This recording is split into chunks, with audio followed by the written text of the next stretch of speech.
Oh, yes. Eurythmics, There Must Be an Angel Playing With My Heart. And, of course, Stevie Wonder on harmonica. Did you know that? Stevie Wonder? No. Did you not? Right, hold on. I'll turn these up. Can you hear yourself? Yes. No. 1, 2, 1, 2, 1, 2, 1, 2, 1, 2. I can't hear a thing, Captain. I can't hear you either. Well, hold on. Sorry, I changed that. I changed your microphone setting because I was listening to something else on the computer. So there you go. You are the technical one. You know this. Ah, well. See, I was able to change it while I was talking to you. You were. This is getting filmed, by the way, for Bake Book, so hold your chins in. That'll do. That's too much effort. Do you know years Just ago let it all hang out now. Years ago when you used to hold your belly and all in, and it went in? That's how you know you're really losing the battle. When people say, hold your gut in, and you're going, I am holding it in. And then you're afraid to let it out because it's going to be a Jabba the Hutt. Here, I wanted to mention something. But enough about you. I wanted to mention something to you. Have you seen or heard about the Pulse hubs that are round the town? Have you seen them? Stop it. What's a Pulse hub? So this is something that I know that you don't know about. So there's one outside the movie house. You've made this up, haven't you? No. Right. There's one outside the movie house in the Dublin Road. By the way, the movie house is closing. What are you going to do? I am devastated. I am devastated. It's my favourite place to go.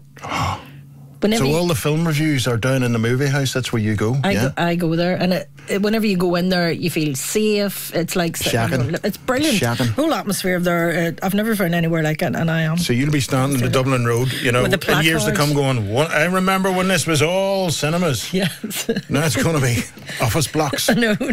Oh dear.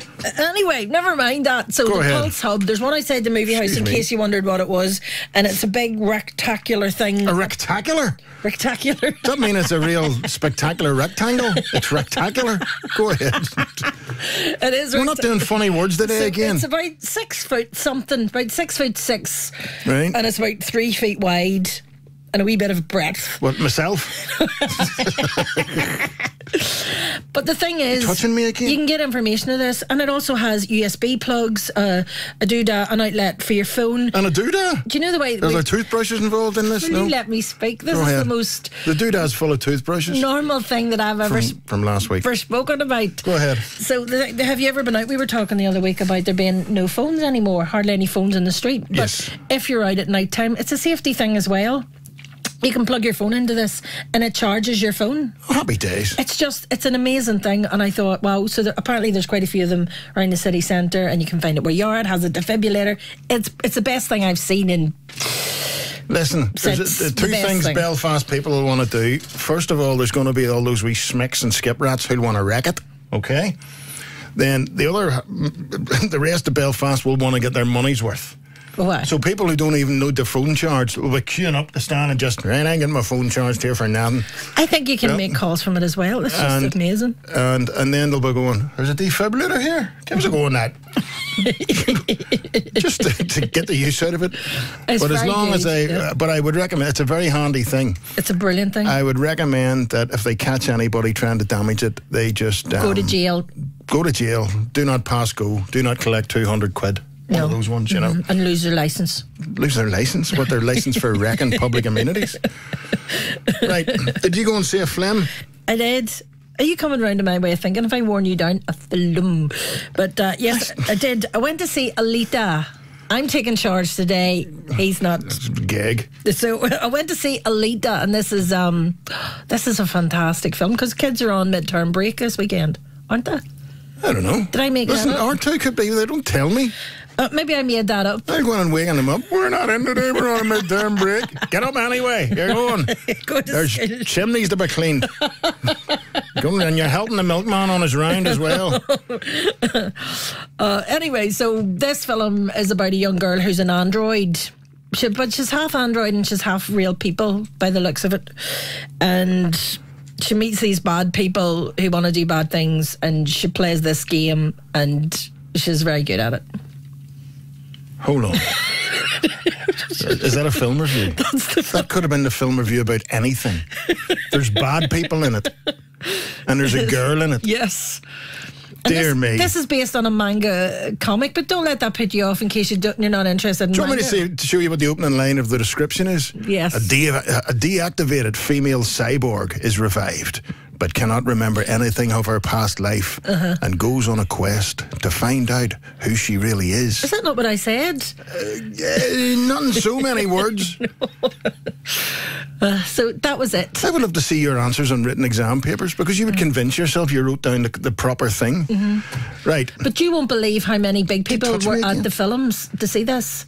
I mean, it was all big people, and it was... Adults, you mean? Yes. See, you say big people, and I've got this, impression of big, huge, 25-stone people all going in. I say big people because big people aren't like little people. They're not as nice as little people. Linda, I mean, there's, you know what I mean? It's just, way sometimes people say, if you're Linda all there, this is one of those days where they won't even ask. Somebody says, Johnny, movie house closing, where's your Linda going to go for a sleep?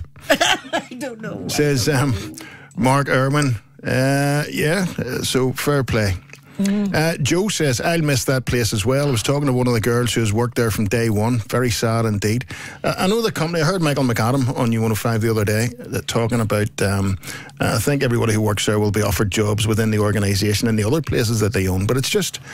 It is sad. It was also a meeting place. It was like into the town. No, it was like meet you at Corn Market, meet you front of City Hall, I'll meet you at the movie house. It was just a big assembly point as well. And the thing about the movie house is the decor and everything about it was, there was a wee bit of old-fashionedness to it, which made it amazing. There was a brilliant atmosphere, which I don't think the other ones have. See, you're getting all sentimental. Here, do you always, when you go into there, because you're there every week, do you sit in the same place? Yes. It's like, this is my seat. And I'd be raging. Just go and stand in front of people. What are you doing? Guy with his girl and all, being all romantic. What are you doing? It's my seat. I always sit here. And do you know the staff? Well, I'm sure they know my face because I'm there twice a week. There's your woman. Give her her sleeping bag, an alarm clock for when the film finishes. I'm sure they definitely know my face. So was Alita good? I watched the trailer it's very good. It looks kind of sci-fi and a kind of bit wired up and futuristic, and it's my kind of film. It is. It's really, really good. I love all that old nonsense. Loads of action and big By the way, guns. Speaking of films, have you seen Warrior? It's Tom Hardy. Oh, I like Tom Hardy. It was out a few years ago. I mean, think about 2012. I was sitting going to watch something the other night, and our John says, no, put on Warrior. And I was going, what? Never heard of it. It's a great film. Really? He's a UFC cage fighter. No, I haven't seen that. Oh, but it is class. It's a really good... And I had never heard a word about it, but Tom Hardy is terrific in it. You want to see... we actually then watched... there's a YouTube item about how he got in shape for this, the training he did. He trained 7 days a week, 8 hours a day training, and he did that for 7 weeks. Holy. And he ended up like a Hulk. But it's a great film, so check it out. That's one of those films. Didn't get all the advertising publicity, but you should check that out. It's really good. What? Can I mention something else about the Pulse Hub? Why is it called a hub? A hub? Well, a hub is the central element of anything, right? The hub. But the other thing about the hub is that if you don't know where you are, it tells you where you are, and you can find out where you're going. You're at the hub. No, you can find out where you're going. Yes, there's a map and all on it. Yes, rather than old-fashioned. You can get directions. Yes, remember years ago you had to ask people. People don't ask people anymore. Oh, they do. Do they? Why do you not ask people? Well, listen, you're always lost. I just don't want to be the person that asks you for directions for anywhere. When I end up in Cork. You're right there, and say M1, down that. As far as you can go. And Dublin and go on there now. I only want to go to York Gate. Right, I'm going to be back in a wee minute. All right. Okay, it's Valentine's Day, by the way. I'm beating the cards away from the door. I know.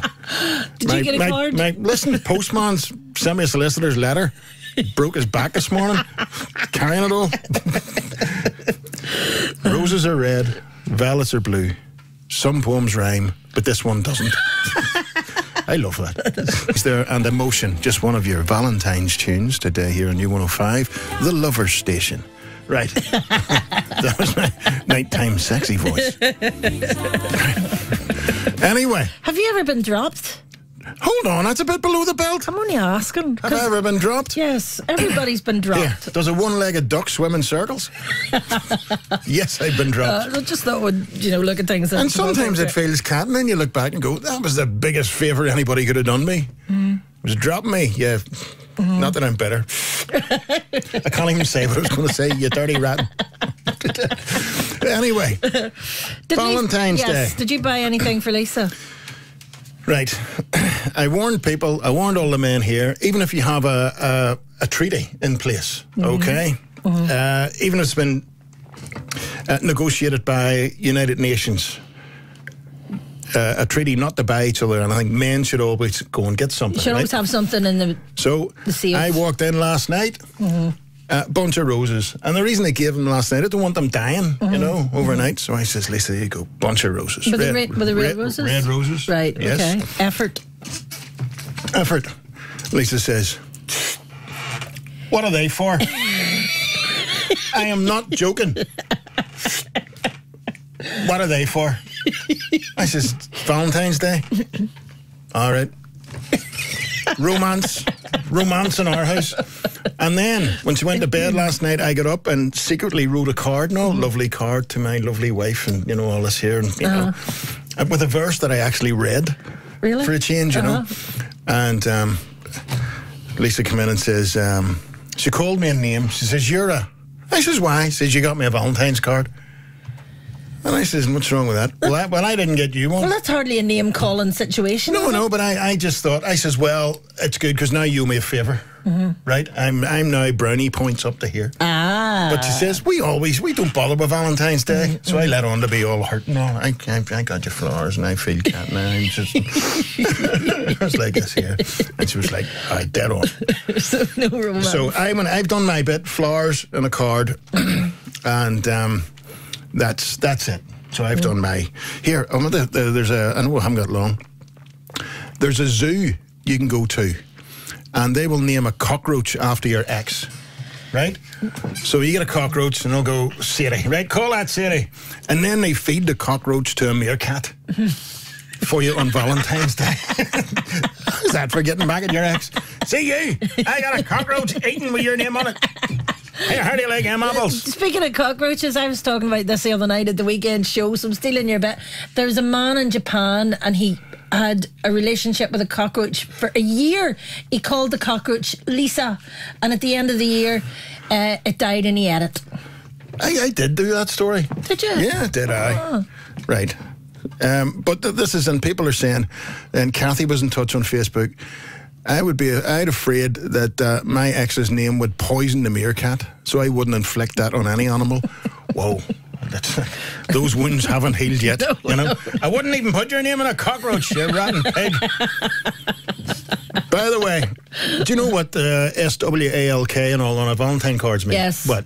Sealed with a loving kiss. Okay, so that's old-time acronyms, the abbreviations. Do you know what, if you're texting, what LOL means?